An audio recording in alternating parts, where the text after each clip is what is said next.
It's art to be part of your life, not just something stuck on a shelf. If pieces of stone had a soul, artist Stephen Cole could find it. These things teach me and pretty much have made me who I am. I carve, and then a story comes out of it, and it seems to be relevant to what's going on for me or in the world at the time. At his Gabriola Island studio, The Rising Stone, Stephen will spend hours or days chipping away at hard rocks with industrial tools and transforms them into masterful sculptures that find the essence hidden within.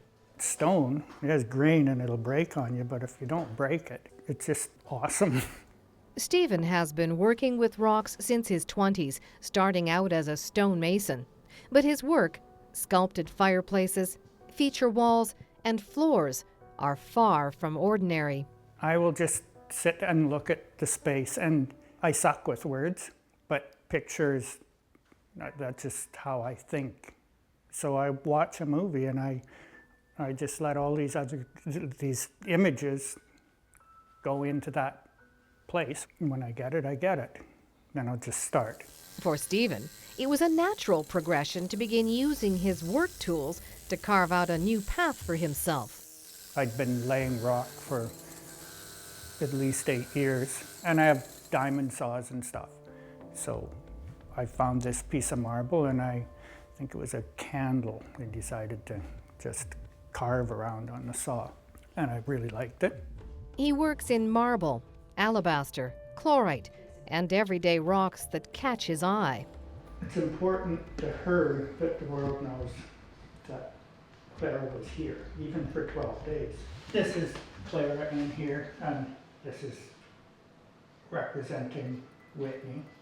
A personal loss, the death of a grandchild, gave way to creating a new type of sculpture, making life casts of people.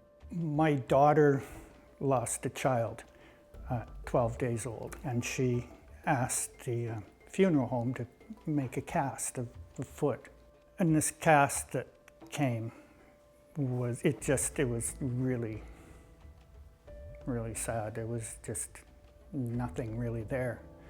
And so I thought, well, this is a good time to get the proper things and do it. His family became his models, subjected to his experiments and methods while he mastered a new medium. That little guy over there, that's my 2-week-old grandson. Out of the business of life casting for clients, a new process of creation has evolved, and a series he calls The Mermaids, looking at the point of transition between human and sea creature, minus the scales and fins. I do something to them to wreck them, so then they make me put them back together in different ways. And as I was carving it, I was just thinking of the skin of a siren, and I liked the gnarled up bits of it. So then on the life casts, I started to make barnacles and holes and the way the ocean would eat them away. Finding a balance between work, whether it was carpentry or stonemasonry, and giving in to his creative side was difficult for Stephen. My friend in Courtney, he teaches art for Emily Carr, and one day, a few years ago, he said, it's not a disease, Steve. You can't get rid of it. And it actually went in my head. I hear that all the time when I start thinking I'm going to do something else, but I can't. So I've surrendered. Finally, art is a priority. For Go on Shaw TV, I'm Annette Lucas.